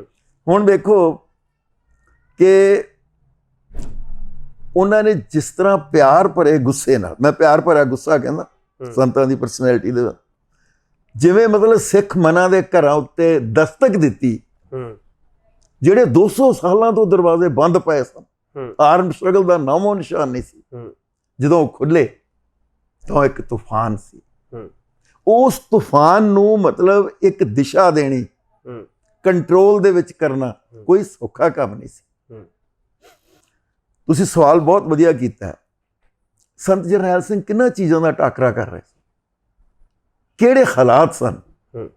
ਨੰਬਰ 1 ਸੰਚਾਰ ਸਲਤਨਤ, ਕਮਿਊਨੀਕੇਸ਼ਨ ਦਾ ਜਿਹੜਾ ਸਾਰਾ, ਰੇਡੀਓ, ਦੂਰਦਰਸ਼ਨ, ਅਖਬਾਰਾਂ, ਮੈਗਜ਼ੀਨ। ਤੁਸੀਂ ਹੈਰਾਨ ਹੋਵੋਗੇ ਕਿ ਜਿਹੜੇ ਜਲੰਧਰ ਦੇ ਅਖਬਾਰ ਇੰਨੇ ਨਫ਼ਰਤ ਨਾਲ ਭਰੇ ਹੋਏ ਹੁੰਦੇ ਸਨ। ਫਿਰ ਜਿਹੜੇ ਮਤਲਬ ਰਾਜਨੀਤਿਕ ਪਾਰਟੀਆਂ ਸੰਤਾਂ ਦੇ ਖਿਲਾਫ, ਸਾਰੀਆਂ ਦੀਆਂ ਸਾਰੀਆਂ, ਵੀ ਇਹ ਕੌਣ ਬੰਦਾ ਆ ਗਿਆ ਇੱਥੇ ਅਚਾਨਕ। ਫਿਰ ਅਕਾਲੀ ਕਲਚਰ ਵੀ ਖਰਾਬ, ਕਿਉਂਕਿ ਉਹਨਾਂ ਨੇ ਤਾਂ ਕਦੀ ਆਰਮ ਸਟਰਗਲ ਕੀਤੀ ਨਹੀਂ ਸੀ। ਉਹਨਾਂ ਨੂੰ ਤਾਂ ਲੱਗਦਾ ਸੀ ਵੀ ਇਹ ਚੀਜ਼ ਕਿਹੜੀ ਆ ਗਈ ਹੈ, ਕਲਚਰ ਕਿਹੜਾ ਆ ਗਿਆ। ਤੋ ਫਿਰ ਇਹ ਜਿਹੜਾ ਮਤਲਬ ਸਾਰਾ ਦੌਰ ਮਤਲਬ ਸੀਗਾ, ਉਹਦੇ ਵਿੱਚ ਉਹਨਾਂ ਨੇ ਜਿਹੜਾ ਇਹਨਾਂ ਸਾਰੀਆਂ ਚੀਜ਼ਾਂ ਦਾ, ਆਪਣਿਆਂ ਦਾ ਵੀ, ਜਿਹਨਾਂ ਨੂੰ ਆਪਣੇ ਕਿਹਾ ਜਾਂਦਾ, ਉਹ ਵੀ ਇੱਕ ਵਿਰੋਧ ਕਰ ਰਹੇ ਸਨ, ਉਹਦਾ ਇੱਕ ਮੁਕਾਬਲਾ ਕੀਤਾ। ਤੇ ਸਮਝ ਲਓ ਵੀ ਐਡਾ ਵੱਡਾ ਇੱਕ ਚਮਤਕਾਰ ਹੋਇਆ ਇਤਿਹਾਸ ਵਿੱਚ, ਜਿਹੜਾ ਮੈਂ ਮਤਲਬ ਐਕਸਪੀਰੀਅੰਸ ਮਹਿਸੂਸ ਕਰਨਾ, ਪਹਿਲਾਂ ਇਤਿਹਾਸ ਕਦੇ ਨਹੀਂ ਹੋਇਆ। ਇਸ ਤਰ੍ਹਾਂ ਦੀ ਗੱਲ ਸੀ। ਆਮ ਲਹਿਰਾਂ ਦੇ ਵਿੱਚ ਦੇਖਿਆ ਜਾਂਦਾ ਹੈ ਜਾਂ ਮੁਹਿੰਮਾਂ ਦੇ ਵਿੱਚ ਦੇਖਿਆ ਜਾਂਦਾ ਹੈ ਕਿ ਜੋ ਸ਼ਖਸ ਉਸ ਲਹਿਰ ਨੂੰ ਜਾਂ ਉਸ ਮੁਹਿੰਮ ਨੂੰ ਲੀਡ ਕਰਦਾ ਹੈ, ਜਦੋਂ ਉਹਦੀ ਕੁਰਬਾਨੀ ਜਾਂ ਸ਼ਹਾਦਤ ਹੋ ਜਾਂਦੀ ਆ, ਉਸ ਤੋਂ ਬਾਅਦ ਲਹਿਰ ਲਗਭਗ ਢਲਣ ਵਾਲੇ ਪਾਸੇ ਚਲੇ ਜਾਂਦੀ ਆ। ਲੋਕਾਂ ਦਾ ਮੋਰਾਲ ਡਾਊਨ ਹੋ ਜਾਂਦਾ ਆ ਵੀ ਸਾਨੂੰ ਲੈ ਕੇ ਤੁਰਨ ਵਾਲਾ ਚਲਾ ਗਿਆ। ਆਪਣੇ ਕੋਲ ਉਦਾਹਰਨ ਹੁਣ ਦੇ ਜੋ ਇਸ ਸਮੇਂ ਦੇ ਵਿੱਚ ਉਦਾਹਰਨ ਸਾਡੇ ਕੋਲ ਪ੍ਰਭਾਕਰਨ ਦੀ ਆ, ਜਦੋਂ ਲਿੱਟੇ ਦਾ ਮਤਲਬ ਅਸੀਂ ਡਾਊਨਫਾਲ ਦੇਖਦੇ ਹਾਂ। ਪਰ ਸੰਤਾਂ ਦੀ ਸ਼ਹਾਦਤ ਤੋਂ ਬਾਅਦ ਇਹ 10 ਸਾਲ ਲਹੂ ਵੀਟਵੀਂ ਜੰਗ ਇਸ ਖਿੱਤੇ 'ਚ ਲੜੀ ਜਾਂਦੀ ਆ। ਕੀ ਸਪਿਰਿਟ ਉਹ ਭਰ ਕੇ ਗਏ ਕਿ ਨੌਜਵਾਨਾਂ ਨੇ ਟੇਕੇ ਨਹੀਂ ਬੈਠੇ, ਮਤਲਬ ਜਿੰਨੀ ਵਾਹ ਲੱਗ ਸਕਦੀ ਸੀ, ਜਿੱਥੋਂ ਤੱਕ ਦਿੱਲੀ ਦੀਆਂ ਕੰਧਾਂ ਹਿਲਾਈਆਂ ਜਾ ਸਕਦੀਆਂ ਸੀ, ਉਹ ਨੌਜਵਾਨ ਹਿਲਾਈਆਂ। ਕੀ ਇਹਦੇ ਪਿੱਛੇ ਕਾਰਨ ਦੇਖੋ, ਜੇ ਤੁਸੀਂ ਉਹ ਲੈਟਰ ਜਿਹੜੀ ਸੁੱਖੇ ਜਿੰਦੇ ਹੋਣਾ ਨੇ ਉਸ ਸਮੇਂ ਦੇ ਰਾਸ਼ਟਰਪਤੀ ਨੂੰ ਲਿਖੀ, ਫਾਂਸੀ ਚੜ੍ਹਨ ਤੋਂ ਪਹਿਲਾਂ ਜਿਹੜੀ ਲੈਟਰ ਲਿਖੀ, ਉਹਦੇ ਵਿੱਚ ਉਹਨਾਂ ਨੇ ਇਹ ਗੱਲ ਮਤਲਬ ਉਹਦੇ ਸੈਕੰਡ ਪੈਰਾਗ੍ਰਾਫ ਹੈ, ਉਹਦੇ ਵਿੱਚ ਮੰਨੀ ਕਿ ਸਾਡਾ ਪ੍ਰੇਰਨਾ ਸਰੋਤ ਜਿਹੜੇ ਨੇ ਉਹ ਸੰਤ ਜਰਨੈਲ ਸਿੰਘ ਨੇ। ਸੰਤ ਜਰਨੈਲ ਸਿੰਘ ਦੀ ਜਿਹੜੀ ਲਹਿਰ ਹੈ, ਉਹਨਾਂ ਦੀ ਜਿਹੜੀ ਪਰਸਨੈਲਿਟੀ ਹੈ, ਉਹ ਸਾਡੇ ਅੰਗ ਸੰਗ ਰਹਿੰਦੀ ਹੈ। ਤਾਂ ਮੇਰਾ ਮਤਲਬ ਹੈ ਕਿ ਜਿਹੜਾ ਮਤਲਬ ਉਹਨਾਂ ਦਾ ਪ੍ਰੇਰਨਾ ਸਰੋਤ ਦਾ ਜਿਹੜਾ ਸਰ ਸਬਜ਼ ਚਸ਼ਮਾ, ਉਹ ਮਤਲਬ ਜਿਹੜਾ ਸੀਗਾ ਸੰਤ ਜਰਨੈਲ ਸਿੰਘ ਸੀ। ਹੁਣ ਕੁਦਰਤ ਦਾ ਵੇਖੋ ਇੱਕ ਚਮਤਕਾਰ, ਕੁਦਰਤ ਦੀ ਖੇਡ ਵੇਖੋ ਕਿ ਸੰਤਾਂ ਦੇ ਨਾਂ ਕੀ, ਸੰਤ ਜਰਨੈਲ ਸਿੰਘ। ਹੁਣ ਦੇਖੋ, ਸੰਤ ਜਿਹੜਾ ਹੈ ਉਹ ਸੇਂਟ ਨੂੰ ਮਤਲਬ ਕਰਦਾ, ਪਰ ਨਾਂ ਤੇ ਜਰਨੈਲ ਸਿੰਘ ਰੱਖਿਆ ਸੀ। ਇਹਦਾ ਮਤਲਬ ਲੀਡਿੰਗ ਰੋਲ, ਜਿਹੜਾ ਤੁਸੀਂ ਕਹਿੰਦਾ ਲੀਡਿੰਗ ਰੋਲ, ਜਿਵੇਂ ਮਤਲਬ ਕੁਦਰਤ ਨੇ ਪਹਿਲਾਂ ਹੀ ਮਤਲਬ ਲੀਡਿੰਗ ਰੋਲ, ਮਤਲਬ ਇੱਕ ਬਹਾਦਰੀ, ਸਿੰਘ ਦੀ ਬਹਾਦਰੀ, 3 ਬਰਕਤਾਂ, 3 ਹਕੀਕਤਾਂ ਇੱਕ ਵਿਅਕਤੀ ਵਿੱਚ, ਇੱਕ ਸ਼ਖਸੀਅਤ ਵਿੱਚ ਇੱਕੋ ਸਮੇਂ ਸਮਿਲਿਤ ਨੇ। ਉਹ ਸੇਂਟ ਵੀ ਹੈਗਾ, ਉਹ ਜਰਨੈਲ ਵੀ ਹੈਗਾ, ਤੇ ਉਹ ਬਹਾਦਰ ਵੀ ਹੈਗਾ। 3 ਚੀਜ਼ਾਂ ਜਿਹੜੀਆਂ ਨੇ, ਜਿਹੜੀਆਂ ਮੈਨੂੰ ਜਨਰਲ ਸ਼ਬੇਕ ਸਿੰਘ ਨੇ ਵੀ ਜਦੋਂ ਦੱਸਿਆ ਸੀ ਨਾ, ਜਨਰਲ ਸਾਹਿਬ ਵੀ ਮਤਲਬ ਸੰਤਾਂ ਦੀ ਬੜੀ ਸਤਿਕਾਰ ਕਰਦੇ ਸਨ। ਉਹਨਾਂ ਨੂੰ ਹੁੰਦਾ ਜੀ ਵੀ ਮੈਂ ਸੰਤਾਂ ਦੀ ਅਗਵਾਈ ਵਿੱਚ ਜਿਹੜੀ ਲੜਾਈ ਹੋਊਗੀ, ਜਿਹੜਾ ਸੰਕੇਤ ਦਿੰਦੇ ਸੀ ਉਥੋਂ ਲੱਗਦਾ ਸੀ ਵੀ ਕੋਈ ਵੱਡੀ ਗੱਲ ਜਿਹੜੀ ਹੈ ਮਤਲਬ ਇਸ ਸ਼ਖਸ ਦੇ ਵਿੱਚ ਕਰਾਮਾਤ ਵਰਗੀ ਕੋਈ ਗੱਲ ਜਿਹੜੀ ਹੈ ਉਹ ਨਜ਼ਰ ਆਉਂਦੀ ਹੈ। ਤੋ ਮਤਲਬ ਮੈਂ ਤੁਹਾਨੂੰ ਇੱਕ ਐਗਜ਼ਾਮਪਲ ਦੇਣਾ ਕਿ ਕਿੱਦਾਂ ਮਤਲਬ ਅਟਰੈਕਸ਼ਨ ਸੀ। ਮੈਂ ਉਹਨਾਂ ਬੱਚਿਆਂ ਦੀ ਇੰਟਰਵਿਊ ਜਿਹੜੇ 12 13 ਸਾਲ ਦੀ ਉਮਰ ਦੇ ਉਸ ਵੇਲੇ ਉਹ ਆਪਣੇ ਘਰਾਂ 'ਚੋਂ ਚੋਰੀ ਨਿਕਲ ਕੇ ਯਾਨੀ ਕਿਰਾਇਆ ਲੈ ਕੇ ਘਰਾਂ 'ਚੋਂ ਆਪਣਾ ਚੋਰੀ ਨਿਕਲ ਕੇ ਤੇ ਮਤਲਬ ਅੰਮ੍ਰਿਤਸਰ ਦੀਆਂ ਗੱਡੀਆਂ ਵੱਲ ਰਵਾਨਾ ਹੋਏ ਸਿਰਫ ਸੰਤ ਜਰਨੈਲ ਸਿੰਘ ਦੇ ਮਤਲਬ ਝਲਕ ਵੇਖਣੀ ਆ ਵੀ ਕੌਣ ਆ ਉਹ, ਉਹਦੇ ਦੀਦਾਰ ਕਰਨੇ ਨੇ। ਇੱਕ ਵਾਰੀ ਮਤਲਬ ਇੱਕ ਗ੍ਰਿਫਤਾਰੀ ਦੇਣ ਆਏ ਨੌਜਵਾਨ ਆਏ, ਸ਼ਾਮ ਦਾ ਵੇਲਾ ਸੀ ਔਰ ਉਹ ਉੱਥੇ ਬੱਚੇ ਜਿਹੜੇ ਸੀ ਨੌਜਵਾਨ ਠਹਿਰੇ ਹੋਏ ਸਨ, ਤਕਰੀਬਨ ਸਾਰਿਆਂ ਦੀਆਂ ਦਾੜੀਆਂ ਕੱਟੀਆਂ ਹੋਈਆਂ ਸਨ, ਮਾਲਵੇ ਦੇ ਸਨ। ਤੇ ਸੰਤ ਜਰਨੈਲ ਸਿੰਘ ਗੁਰੂ ਨਾਨਕ ਨਿਵਾਸ ਦੀ ਛੱਤ ਉੱਤੇ ਮੰਜੀ ਉੱਤੇ ਬਿਰਾਜਮਾਨ ਸਨ। ਮੈਂ ਥੱਲੇ ਦਰੀ ਤੇ ਬੈਠਾ ਹੋਇਆ ਸੀ, ਹੋਰ ਵੀ ਸੰਗਤ ਬੈਠੀ ਹੋਈ ਸੀ। ਤੇ ਸੰਗਤਾਂ ਨੇ ਵੇਖਿਆ ਵੀ ਇਹ ਇੰਟਰੋਡਕਸ਼ਨ ਦਿੱਤੀ ਵੀ ਉੱਥੋਂ ਆਏ ਨੇ। ਤੇ ਸੰਤ ਕਹਿੰਦੇ ਕਿ ਲਾਈਨ ਲਾ ਕੇ ਖੜੇ ਹੋ ਜਾਓ। ਉਹ ਲਾਈਨ ਬਣਾ ਕੇ ਕੋਈ 15-20 ਜਣੇ ਅਸੀਂ ਖੜੇ ਹੋ ਗਏ। ਤਾਂ ਮੈਂ ਕਿਹਾ ਵੀ ਸੰਤਾਂ ਦਾ ਗੁੱਸਾ ਜਿਹੜਾ ਇਹ ਹੁਣ ਪਤਾ ਨਹੀਂ ਕੀ ਹੋਏਗਾ। ਜਿੱਦਾਂ ਉਹਨਾਂ ਨੇ ਲਫ਼ਜ਼ ਬੋਲੇ, ਜਦੋਂ ਖੜੇ ਹੋ ਗਏ ਤਾਂ ਸਾਰਿਆਂ ਨੂੰ ਮਤਲਬ ਕਹਿੰਦੇ ਨੇ ਹੱਥ ਜੋੜ ਕੇ ਤੁਸੀਂ ਦੱਸੋ ਮੇਰੇ ਭਰਾ ਕਦੋਂ ਬਣਨਾ। ਜੁਝਾਰ ਜੀ ਇੰਨੀ ਗੱਲ ਸੀ, ਸਾਰਿਆਂ ਨੇ ਕਿਹਾ ਵੀ ਅਸੀਂ ਦਾੜੀਆਂ ਰੱਖਾਂਗੇ, ਅਸੀਂ ਜਿਵੇਂ ਤੁਸੀਂ ਕਹੋਗੇ ਉਵੇਂ ਕਰਾਂਗੇ। ਯਾਨੀ ਕਿ ਇਹ ਜਿਹੜੀ ਮਤਲਬ ਉਸ ਦੀ ਸ਼ਖਸੀਅਤ, ਉਹ ਸ਼ਖਸੀਅਤ ਸੰਤ ਲੌਂਗੋਵਾਲ ਵਿੱਚ ਨਜ਼ਰ ਨਹੀਂ ਸੀ ਆਉਂਦੀ। ਉੱਥੇ ਤਾਂ ਇੱਕ ਮਤਲਬ ਰਾਜਨੀਤਿਕ ਠਾਠ ਬਾਠ ਦਾ ਇੱਕ ਬਣਿਆ ਹੋਇਆ ਸੀ ਏਰੀਆ ਉਹ ਸੀਗਾ। ਉੱਥੇ ਤੁਹਾਨੂੰ ਮਤਲਬ ਉਹ ਰੂਹਾਨੀਅਤ ਦਾ ਮਤਲਬ ਜਿਹੜਾ ਸੀ ਨਾ ਨਜ਼ਾਰਾ, ਉਹ ਨਜ਼ਾਰਾ ਨਹੀਂ ਮੈਂ ਮਤਲਬ ਵੇਖਿਆ, ਜਿਵੇਂ ਮਹਿਸੂਸ ਕੀਤਾ ਉੱਥੇ, ਤੇ ਉਹ ਨਜ਼ਾਰਾ ਹੋਰ ਕਿਤੇ ਮਤਲਬ ਨਜ਼ਰ ਨਹੀਂ ਆਇਆ। ਜਿਵੇਂ ਲਿਟਰੇਚਰ ਦੇ ਵਿੱਚ ਇੱਕ ਮਾਡਰਨਿਟੀ ਦਾ ਮਾਡਰਨਿਜ਼ਮ ਦਾ ਯੁੱਗ ਆਉਂਦਾ ਹੈ, ਜਿੱਥੇ ਤਰਕ ਜਿਹੜਾ ਸਭ ਤੋਂ ਸੁਪਰੀਮ ਸਥਾਨ ਤੇ ਪਹੁੰਚਦਾ ਆ। ਉਸ ਤੋਂ ਬਾਅਦ ਪੋਸਟ ਮਾਡਰਨਿਜ਼ਮ ਆਉਂਦਾ ਹੈ। ਮਤਲਬ ਅਸੀਂ ਦੇਖਦੇ ਹਾਂ ਵੀ ਤਰਕ ਦੇ ਉੱਤੇ ਵੀ ਸਵਾਲ ਹੋ ਜਾਂਦਾ ਵੀ ਰੈਸ਼ਨੈਲਿਟੀ ਹੀ ਕਿਉਂ ਹਰ ਜਗ੍ਹਾ, ਵੀ ਇਹਨੂੰ ਕਿਵੇਂ ਸੁਪਰੀਮ ਮੰਨੀਏ। ਉਸੇ ਸਮੇਂ ਦੇ ਵਿੱਚ ਪੰਜਾਬ 'ਚ ਸੰਤਾਂ ਦੀ ਸ਼ਖਸੀਅਤ ਉਭਰਦੀ ਹੈ। ਅਸੀਂ ਦੇਖਦੇ ਹਾਂ ਬਿਲਕੁਲ ਕਿ ਸਿੱਖਾਂ ਦੇ ਵਿੱਚ ਇੱਕ ਲੀਡ ਸੈਕਸ਼ਨ ਆ, ਜਿਹਦਾ ਸਾਡੇ ਕੋਲ ਵੱਡੇ ਨਾਮ ਨੇ ਜਿਹੜੇ ਸਿਵਲ ਸਰਵਿਸਿਜ਼ 'ਚ ਕੰਮ ਕਰਦੇ ਨੇ, ਜਾਂ ਆਪਣੇ ਇੱਥੇ ਉਹ ਦੌਰ ਜਿਹੜਾ ਲੈਫਟ ਦਾ ਜਿਹੜਾ ਕਾਲਜਾਂ ਯੂਨੀਵਰਸਿਟੀਆਂ 'ਚ ਉਹ ਵੇਲਾ ਵਿਹਾ ਜਾਂਦਾ ਆ, ਫੈਡਰੇਸ਼ਨ ਆਉਂਦੀ ਆ, ਸੰਤਾਂ ਦੀ ਸ਼ਖਸੀਅਤ ਇੱਕ ਬਿੰਬ ਬਣ ਕੇ ਉੱਭਰਦੀ ਆ। ਵੀ ਉਹ ਕਿਹੜੀ ਸੰਤਾਂ 'ਚ ਅਜਿਹੀ ਖੂਬੀ ਸੀ ਜਾਂ ਅਜਿਹੀ ਸ਼ਖਸੀਅਤ ਸੀ ਵੀ ਪੜ੍ਹੇ ਲਿਖੇ ਜਿੱਦਾਂ ਤੁਹਾਡੇ ਵਰਗੇ ਉਹਨਾਂ ਤੋਂ ਪ੍ਰਭਾਵਿਤ ਹੁੰਦੇ ਆ। ਸਾਡੇ ਕੋਲ ਬਹੁਤ ਲੰਮੀ ਸਰਦਾਰ ਕਪੂਰ ਸਿੰਘ ਵਰਗੇ ਜਿਹੜੇ ਏਡੇ ਸਟ੍ਰਕਚਰ ਦੇ ਬੰਦੇ ਆ, ਉਹ ਵੀ ਸੰਤਾਂ ਤੋਂ ਪ੍ਰਭਾਵਿਤ ਹੁੰਦੇ ਆ। ਵੀ ਇੱਕ ਪੜ੍ਹੇ ਲਿਖੇ ਵਰਗ ਨੂੰ ਇੱਕ ਸੰਤ ਵੱਲੋਂ ਇਦਾਂ ਕੀਲ ਲੈਣਾ, ਵੀ ਉਹ ਕਿਹੜੀ ਚੀਜ਼ ਸੀ? ਕਿਉਂਕਿ ਪਿੰਡਾਂ ਦੇ ਲੋਕ ਤਾਂ ਆਮ ਸੰਤਾਂ ਨਾਲ ਜੁੜੇ ਹੁੰਦੇ ਆ, ਪਰ ਇੱਕ ਪੜ੍ਹਿਆ ਲਿਖਿਆ ਵਰਗ ਜਿਹਨੂੰ ਮੰਨਿਆ ਜਾਂਦਾ, ਜਿਹਦੇ ਵੱਲੋਂ ਹਾਲਾਂਕਿ ਕੁਝ ਇੱਕਾ ਦੁੱਕਾ ਲੋਕਾਂ ਵੱਲੋਂ ਕਮੈਂਟ ਵੀ ਆਉਂਦੇ ਆ ਕਿ ਅਨਪੜ੍ਹ ਸਾਧ, ਇਹੋ ਜਿਹੇ ਲਫ਼ਜ਼ ਵੀ ਵਰਤੇ ਗਏ, ਪਰ ਇੱਕ ਵੱਡਾ ਸੈਕਸ਼ਨ ਜੁੜਦਾ ਵੀ ਹੈ ਨਾਲ। ਉਹ ਇਸ ਹੱਦ ਤੱਕ ਜੁੜਦਾ ਕਿ ਹੁਣ ਤੱਕ ਵੀ ਉਹ ਸੰਤਾਂ ਦੀ ਗੱਲ ਤੇ ਇਮੋਸ਼ਨਲ ਹੋ ਜਾਂਦਾ। ਕੀ ਚੀਜ਼ ਸੀ ਉਹ? ਬਹੁਤ ਹੀ ਵਧੀਆ ਸਵਾਲ ਹੈ। ਦੇਖੋ ਇਹਦਾ ਇੱਕ ਜਵਾਬ ਜਿਹੜਾ ਨਾ ਸਾਨੂੰ ਕਿਸੇ ਹੋਰ ਪਾਸੇ ਵੱਲ ਜਾਣਾ ਪਵੇਗਾ। ਜਿਹੜੀਆਂ ਜੁਝਾਰ ਰੂਹ ਦੇ ਜ਼ੋਰ ਨਾਲ ਜਿਹੜੀਆਂ ਕੌਮਾਂ ਜਿਉਂਦੀਆਂ ਨੇ, ਜਾਂ ਜਿਹੜੀਆਂ ਮਤਲਬ ਅਣਖੀਲੀਆਂ ਕੌਮਾਂ ਹੁੰਦੀਆਂ ਨੇ, ਉਹਨਾਂ ਨੂੰ ਸਮਝਣ ਲਈ ਜਿਹੜਾ ਇੱਕ ਦੁਨਿਆਵੀ ਤਰਕ ਹੈ, ਜਾਂ ਜਦੋਂ ਤੁਸੀਂ ਮਾਡਰਨਿਟੀ ਦੇ ਵਿੱਚ ਜਿਹੜਾ ਉੱਭਰਿਆ ਹੋਇਆ ਤਰਕ ਹੈ, ਲੌਜਿਕ, ਉਹ ਪੂਰੀ ਤਰ੍ਹਾਂ ਮਤਲਬ ਜਿਹੜਾ ਹੈ ਤੁਹਾਨੂੰ ਗੱਲ ਦੀ ਸਮਝ ਨਹੀਂ ਦਿੰਦਾ। ਇਹ ਮਤਲਬ ਜਿਹੜੀ ਹੈ ਤੁਹਾਨੂੰ ਅਨੁਭਵ ਦੀ ਜਿਹੜੀ ਤਰਕ ਬਿਰਤੀ ਹੈ, ਮਤਲਬ ਜਿਹੜੀ ਫੀਲਿੰਗ ਦਾ ਜਿਹੜਾ ਇੰਟਿਊਸ਼ਨ ਹੈ, ਉਸ ਅਨੁਭਵ ਦੀ ਤਰਕ ਬਿਰਤੀ ਨੂੰ ਜਗਾਉਣਾ ਪਵੇਗਾ। ਤਰਕ ਖਾਲਸਾਈ ਤਰਕ ਵੀ ਹੈਗਾ। ਹਾਂ ਬਿਲਕੁਲ। ਜਿਹੜਾ ਅਨੁਭਵ ਦਾ ਖਾਲਸਾਈ ਤਰਕ ਜਦੋਂ ਜਾਗੇਗਾ ਨਾ, ਤਾਂ ਉਦੋਂ ਸਮਝ ਲੱਗੇ ਪਵੇਗੀ। ਤੁਸੀਂ ਦੇਖੋ ਵੀ 35 ਸੱਟਿਆਂ ਹੀ ਮਤਲਬ ਤੁਸੀਂ ਉੱਥੇ ਚਲੇ ਜਾਂਦੇ ਹੋ, ਸੰਤਾਂ ਦੇ ਕੋਲ ਚਲੇ ਜਾਂਦੇ, ਉਹ ਬਿਨਾਂ ਗੱਲ ਕੀਤਿਆਂ ਹੀ ਉਹਨਾਂ ਦੇ ਚਿਹਰੇ ਦੀ, ਉਹਨਾਂ ਦੀ ਸ਼ਖਸੀਅਤ ਨਾਲ ਹੀ ਤੁਸੀਂ ਮਤਲਬ ਜਿਹੜਾ ਇੱਕ ਵਾਰੀ ਮਤਲਬ ਉਹਨਾਂ ਦੇ ਦੀਵਾਨੇ ਹੋ ਜਾਂਦੇ ਹੋ। ਲੇਕਿਨ ਅਕਾਲੀ ਕਲਚਰ ਜਿਹੜਾ ਜਾਂ ਜਿਹੜਾ ਉਹ ਰੂਹ ਦੇ ਜ਼ੋਰ ਨਾਲ ਇਸ ਵੇਲੇ ਨਹੀਂ ਸੀ। ਘੱਟੋ ਘੱਟ। ਔਰ ਜਿਹੜਾ ਮਤਲਬ ਦੂਜੇ ਹੋਰ ਲੋਕ ਸਨ, ਜਿਵੇਂ ਇੰਡੀਅਨ ਸਟੇਟ ਦਾ ਜਿਹੜਾ ਮਤਲਬ ਮੈਂ ਇੱਕ ਕਹਿਣਾ ਕਿ ਤਰਕ ਦਾ ਜਿਹੜਾ ਵੈਸਟ ਨੇ ਕ੍ਰੀਏਟ ਕੀਤਾ ਤਰਕ, ਉਹਦੇ ਵਿੱਚ ਹਾਲਾਂਕਿ ਉਹ ਬੰਦਿਆਂ ਨੂੰ ਵੇਖ ਲੈਂਦੇ ਨੇ ਪਿਆਸ ਬੰਦੇ 'ਚ ਇੰਨੇ ਗੁਣ ਨੇ, ਲੇਕਿਨ ਇੰਡੀਅਨ ਸਟੇਟ ਦਾ ਜਿਹੜਾ ਤਰਕ ਹੈ ਉਹਦੇ ਵਿੱਚ ਉਹ ਸੰਤ ਆਪਣੇ ਜਰਨੈਲ ਸਿੰਘ ਦੇ ਦੀਦਾਰ ਨਹੀਂ ਕਰ ਸਕੇ। ਜੇ ਉਹ ਕਰ ਸਕਦੇ ਹੁੰਦੇ ਤੇ ਮਤਲਬ ਉਹ ਸ਼ਾਇਦ ਮਤਲਬ ਸਟਰਗਲ ਨੂੰ ਕੋਈ ਹੋਰ ਰੂਪ ਮਿਲ ਜਾਂਦਾ। ਪਰ ਸੰਤ ਜਰਨੈਲ ਸਿੰਘ ਦੀ ਗੱਲ ਜਿਹੜੀ ਵੱਡੀ ਜਿਹੜੀ ਸੀ ਨਾ, ਉਹ ਮਤਲਬ ਦੁਬਦਾ ਹੈ ਹੀ ਨਹੀਂ ਸੀ। ਮੈਂ ਇੱਥੇ ਗ੍ਰੀਕ ਟ੍ਰੈਜਡੀ ਦੀ ਗੱਲ ਕਰਨਾ ਚਾਹਾਂਗਾ। ਜੁਝਾਰ ਜੀ, ਗ੍ਰੀਕ ਟ੍ਰੈਜਡੀ ਦਾ ਜਿਹੜਾ ਨਾਇਕ ਹੈ ਨਾ, ਉਹ ਮਤਲਬ ਲਗਾਤਾਰ ਸ਼ਹਾਦਤ ਵੱਲ ਵਧ ਰਿਹਾ ਹੁੰਦਾ। ਮਤਲਬ ਕਿਸੇ ਵੀ ਸਟੇਜ ਦੇ ਉੱਤੇ ਉਹਦੇ ਅੰਦਰ ਦੁਬਦਾ ਨਹੀਂ ਪੈਦਾ ਹੁੰਦੀ। ਯਾਨੀ ਥੱਲੇ ਜਿਹੜੇ ਆਡੀਅנס ਜਿਹੜੀ ਵੇਖ ਰਹੀ ਹੁੰਦੀ ਹੈ, ਉਹਨਾਂ ਨੂੰ ਵੀ ਇਹ ਪਤਾ ਹੁੰਦਾ ਵੀ ਇਸ ਨੇ ਉਧਰ ਨੂੰ ਜਾਣਾ। ਸੰਤ ਜਰਨੈਲ ਸਿੰਘ ਦੀ ਮਤਲਬ ਜਿਹੜੀ ਸੀ, ਇਹ ਲਗਾਤਾਰ ਉਹ ਸ਼ਹਾਦਤ ਵੱਲ ਵਧ ਰਹੇ ਸਨ।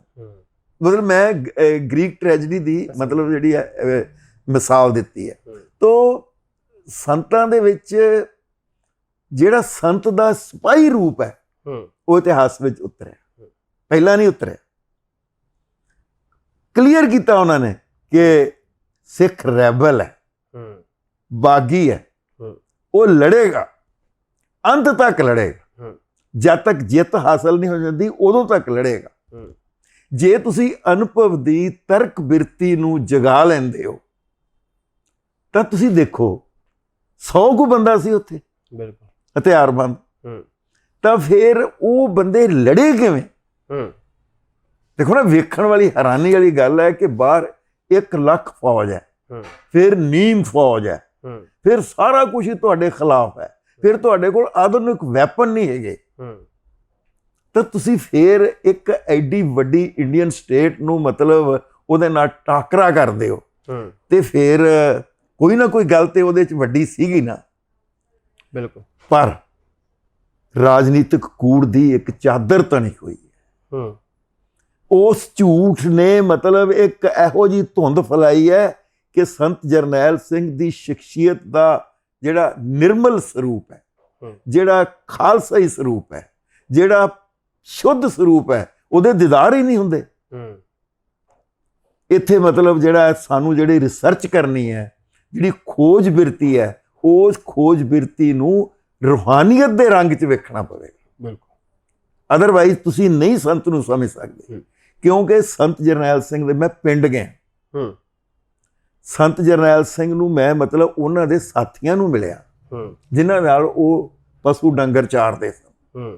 ਹੁਣ ਦੇਖੋ, ਉਹਨਾਂ ਦੇ ਕੋਲ ਜਦੋਂ 15-15 16-16 ਘੰਟੇ ਮਤਲਬ ਉਹ ਮਤਲਬ ਰੋੜਾਂ ਵਾਲੇ ਧਰਤੀ ਦੇ ਉੱਤੇ ਮਤਲਬ ਸਿਮਰਨ ਕਰਦੇ ਨੇ, ਉਸ ਸਿਮਰਨ ਨੇ ਉਹਨਾਂ ਦੇ ਅੰਦਰ ਇੱਕ ਦ੍ਰਿੜਤਾ ਪੈਦਾ ਕੀਤੀ ਹੋਈ ਸੀ। ਬਿਲਕੁਲ। ਤੁਸੀਂ ਸ਼ਾਇਦ ਪਤਾ ਨਹੀਂ ਮੈਂ ਗਲਤ ਹੋਵਾਂ ਜੁਝਾਰ ਜੀ, 20ਵੀਂ ਸਦੀ ਵਿੱਚ 2 ਬੰਦੇ ਵੱਡੇ ਹੋਏ ਨੇ, ਇੱਕ ਮਾਸਟਰ ਤਾਰਾ ਸਿੰਘ, ਇੱਕ ਸੰਤ ਜਰਨੈਲ ਸਿੰਘ। ਮਾਸਟਰ ਤਾਰਾ ਸਿੰਘ ਦੀ ਜਿਹੜੀ ਬਾਇਓਗ੍ਰਾਫੀ, ਜੇ ਉਹਨਾਂ ਦੀ ਜੀਵਨੀ ਦੇਖੋ, ਗੌਰ ਨਾਲ ਵੇਖੋ, ਯਾਨੀ ਕਿ ਤੁਹਾਡੇ ਅੰਦਰ ਇਕਬਾਲ ਦਾ ਇੱਕ ਸ਼ੇਰ ਹੈ, ਬਹੁਤ ਮੁਸ਼ਕਿਲ ਸੇ ਹੋਤਾ ਹੈ ਚਮਨ ਮੇ ਦੀਦਾਵਰ ਪੈਦਾ। ਦੀਦਾਵਰ ਹੁੰਦਾ ਜਿਹੜਾ ਚੀਜ਼ਾਂ ਨੂੰ ਗੌਰ ਨਾਲ ਵੇਖਦਾ, ਧਿਆਨ ਨਾਲ ਵੇਖਦਾ, ਮਤਲਬ ਜਿਹਦੀ ਅੱਖ ਵਿੱਚ ਰਾਜਨੀਤੀ ਹੁੰਦੀ ਹੈ, ਧਰਮ ਹੁੰਦਾ ਹੈ, ਸੱਭਿਆਚਾਰ ਹੁੰਦਾ ਹੈ। ਇਹ ਸੰਤ ਜਰਨੈਲ ਸਿੰਘ ਨੂੰ ਐਂ ਵੇਖਣਾ ਪਊਗਾ। ਹੁਣ ਸੰਤ ਜਰਨੈਲ ਸਿੰਘ ਦਾ 5 ਮਤਾਂ ਪਾਸ ਸੀਗੇ। ਬਿਲਕੁਲ।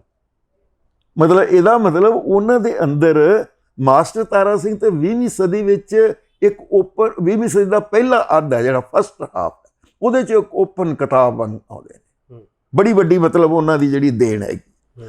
ਪਰ ਸੰਤ ਜਰਨੈਲ ਸਿੰਘ ਜਿਹੜੇ ਨੇ, ਉਹ 18ਵੀਂ ਸਦੀ, 19ਵੀਂ ਸਦੀ, 20ਵੀਂ ਸਦੀ, ਤਿੰਨੋਂ ਸਦੀਆਂ ਦਾ ਜਿਹੜਾ ਮਤਲਬ ਇਤਿਹਾਸ ਹੈ ਨਾ, ਉਹਦਾ ਇੱਕ ਖੂਬਸੂਰਤ ਹੁਸੀਨ ਸਿੰਬਲ ਹੈ, ਜਿਹਨੂੰ ਮਤਲਬ ਇੰਟਰਪ੍ਰੀਟ ਹੀ ਨਹੀਂ ਕੀਤਾ ਜਾ ਰਿਹਾ, ਜਿਹਨੂੰ ਅਜੇ ਤੱਕ ਉਸ ਦੀ ਗ੍ਰੇਟਨੈਸ ਦੀ ਵਿਆਖਿਆ ਨਹੀਂ ਹੋਈ। ਮੈਂ ਕਿਤਾਬਾਂ ਪੜ੍ਹੀਆਂ ਨੇ, ਜਿਵੇਂ ਆਪਣੇ ਸਰਦਾਰ ਚੂੜ ਸਿੰਘ ਉਹਨਾਂ ਨੇ ਸਿੰਗਾਪੁਰ ਦੇ ਹਾਈ ਕੋਰਟ ਦੇ ਚੀਫ ਜਸਟਿਸ ਰਹੇ ਨੇ, ਉਹਨਾਂ ਨੇ ਸੰਤਾਂ ਦੀ ਕਿਤਾਬ ਲਿਖੀ, ਹੋਰ ਵੀ ਕਿਤਾਬਾਂ ਆਈਆਂ ਨੇ।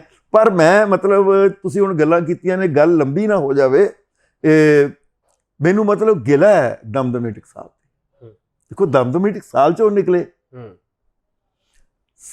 ਹਰ ਸਾਲ, ਹੁਣ 6 ਜੂਨ ਆਉਣ ਵਾਲੀ ਹੈ, ਹਰ ਸਾਲ ਇੱਕ ਕਿਤਾਬ ਨਿਕਲ ਸਕਦੀ ਸੀ ਸੰਤ ਜਰਨੈਲ ਸਿੰਘ ਦੀ ਸ਼ਖਸੀਅਤ ਦੇ ਵੱਖਰੇ ਵੱਖਰੇ ਪਹਿਲੂਆਂ ਦੇ। ਔਰ ਤੁਸੀਂ ਦੇਖੋ ਹੁਣ 34-35 ਸਾਲ ਹੋ ਗਏ ਨੇ ਤੇ ਇਹਦੇ ਵਿੱਚ ਇੰਨੀਆਂ ਕਿਤਾਬਾਂ ਆ ਜਾਣੀਆਂ ਸੀ। ਬਿਲਕੁਲ। ਬਾਬਾ ਹਰਨਾਮ ਸਿੰਘ ਨੂੰ ਕੀ ਪ੍ਰੋਬਲਮ ਹੈ, ਕੀ ਸਮੱਸਿਆ ਸੀ ਉਹ? ਲੇਕਿਨ ਅਫਸੋਸ ਨਾਲ ਕਹਿਣਾ ਪੈਂਦਾ ਮੈਨੂੰ ਕਿ ਦੇਖੋ ਸੰਤ ਜਰਨੈਲ ਸਿੰਘ, ਇਹ ਪ੍ਰਕਾਸ਼ ਸਿੰਘ ਬਾਦਲ ਸੰਤ ਜਰਨੈਲ ਸਿੰਘ ਬਾਰੇ ਟਿੱਪਣੀ ਪੰਜਾਬ ਅਸੈਂਬਲੀ ਦੇ ਵਿੱਚ ਕਰਦਾ ਕਿ ਸੰਤ ਜਰਨੈਲ ਸਿੰਘ ਕਾਂਗਰਸ ਦਾ ਬੰਦਾ ਸੀ। ਮੈਂ ਉਹ ਜਿਹੜੀ ਸੀ ਡਿਬੇਟ ਚੱਲੀ ਵਿਧਾਨ ਸਭਾ ਦੇ ਵਿੱਚ, ਉਹ ਸਪੈਸ਼ਲ ਸੁਣ ਵੇਖੀ ਸੀ। ਤੇ ਜਦੋਂ ਤੁਸੀਂ ਮਤਲਬ ਉਸ ਬਾਦਲ ਨੂੰ ਬਾਬਾ ਹਰਨਾਮ ਸਿੰਘ ਆਸ਼ੀਰਵਾਦ ਦੇ ਰਹੇ ਹੋਣ ਔਰ ਦਰਬਾਰ ਸਾਹਿਬ ਕੰਪਲੈਕਸ ਦੇ ਉੱਤੇ ਪਲਾਜ਼ਾ ਦੇ ਉੱਤੇ ਦੇ ਰਹੇ ਹੋਣ, ਕੀ ਕਰੋਗੇ ਤੁਸੀਂ? ਸੋ ਇਹ ਬੜਾ ਵੱਡਾ ਦੁਖਾਂਤ ਹੈ। ਸੰਤ ਜਰਨੈਲ ਸਿੰਘ ਦੀ ਸ਼ਖਸੀਅਤ ਬਾਰੇ ਕਿਤਾਬਾਂ ਦੀਆਂ ਕਿਤਾਬਾਂ ਆਉਣੀਆਂ ਚਾਹੀਦੀਆਂ ਨੇ। ਜੁਝਾਰ ਜੀ, ਉਹਨਾਂ ਦੀਆਂ ਤਕਰੀਰਾਂ ਦੇ ਵਿੱਚ ਨਾ ਕੋਈ ਘਟਨਾ ਹੈ, ਫਰਜ਼ ਕਰੋ ਕੋਈ ਐਕਸ਼ਨ ਹੋ ਗਿਆ, ਕੋਈ ਮਤਲਬ ਪੰਥਕ ਏਕਤਾ ਦੀ ਗੱਲ ਹੋ ਰਹੀ ਹੈ, ਉਹਨਾਂ ਦੇ ਵਿੱਚ ਨੀਤੀ, ਰਾਜਨੀਤੀ, ਰਣਨੀਤੀ, ਇਹ ਤਿੰਨੇ ਚੀਜ਼ਾਂ ਦਾ ਇੱਕ ਸੁਮੇਲ ਹੁੰਦਾ ਸੀ ਤੇ ਬੁਨਿਆਦ ਰਿਲੀਜਨ ਹੁੰਦਾ ਸੀ, ਸਿੱਖ ਇਤਿਹਾਸ ਹੁੰਦਾ ਸੀ। ਆਹੀ ਚੀਜ਼ਾਂ ਕਿਸੇ ਨੇ ਵੇਖੀਆਂ ਨਹੀਂ ਹੈਗੀਆਂ। ਭਾਰਤੀ ਸਟੇਟ, ਵਿਪਰਤੀ ਸਟੇਟ ਕਹਿ ਸਕਦੇ ਹਾਂ, ਕਿ ਸੰਤਾਂ ਨੂੰ ਸਮਝਣ 'ਚ ਨਾਕਾਮ ਰਹੀ, ਕਿਉਂਕਿ ਉਹਨਾਂ ਨੇ ਫਿਜ਼ੀਕਲੀ ਸੰਤਾਂ ਨੂੰ ਖਤਮ ਕਰਨ ਦੀ ਕੋਸ਼ਿਸ਼ ਕੀਤੀ, ਪਰ ਸੰਤਾਂ ਦੀ ਸ਼ਖਸੀਅਤ ਦਿਨੋਂ ਦਿਨ ਨਿਖਰਦੀ ਜਾ ਰਹੀ। ਜਿਵੇਂ ਕਿਹਾ ਜਾਂਦਾ ਕਿ ਸੰਤ ਸਦੀ ਬਾਅਦ ਪ੍ਰਗਟ ਹੁੰਦਾ ਜਾ ਕੇ ਆਪਣੇ ਜਾਣ ਤੋਂ, ਕਿ ਭਾਰਤੀ ਸਟੇਟ ਸੰਤਾਂ ਨੂੰ ਸਮਝ ਨਹੀਂ ਸਕੀ। ਮੈਂ ਪਹਿਲਾਂ ਵੀ ਅਗਲੀ ਜ਼ਿਕਰ ਕੀਤਾ ਸੀ ਕਿ ਇੰਡੀਅਨ ਸਟੇਟ ਦਾ ਜਿਹੜਾ, ਜਿਵੇਂ ਉਹਨਾਂ ਦੀਆਂ ਵੱਡੀਆਂ ਏਜੰਸੀਆਂ ਰਾ ਹੈ, ਹਾਂਜੀ, ਇਹ IB ਹੈਗੀ ਹੈ, ਹੋਰ ਲੋਕਲ ਏਜੰਸੀਆਂ ਨੇ, ਉਹਨਾਂ ਦੇ ਅੰਦਰ ਪਤਾ ਨਹੀਂ, ਮੈਂ ਤਾਂ ਹੈਰਾਨ ਹਾਂ ਵੀ ਕੋਈ ਰਾਜਨੀਤਿਕ ਵਿਦਵਤਾ ਦਾ, ਪੋਲੀਟੀਕਲ ਸਕਾਲਰਸ਼ਿਪ ਦਾ ਮੈਨੂੰ ਕੋਈ ਅੰਸ਼ ਨਜ਼ਰ ਨਹੀਂ ਆਉਂਦਾ।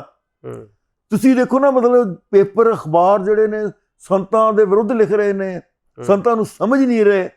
ਸਾਡੇ ਟ੍ਰਿਬਿਊਨ ਅਖਬਾਰ ਦੇ ਵਿੱਚ ਪ੍ਰੇਮ ਭਾਟੀਆ ਐਡੀਟਰ ਇਨ ਚੀਫ ਹੁੰਦੇ ਸੀ, ਸਪੈਸ਼ਲ ਬੰਦਾ ਭੇਜਦੇ ਹੁੰਦੇ ਸੀ, ਇੱਥੋਂ ਬੰਦਾ ਭੇਜਦੇ ਜਾਂ ਦਿੱਲੀ ਤੋਂ ਭੇਜਦੇ, ਜਾਓ ਸੰਤਾਂ ਦੀ ਇੰਟਰਵਿਊ ਕਰਕੇ ਆਓ।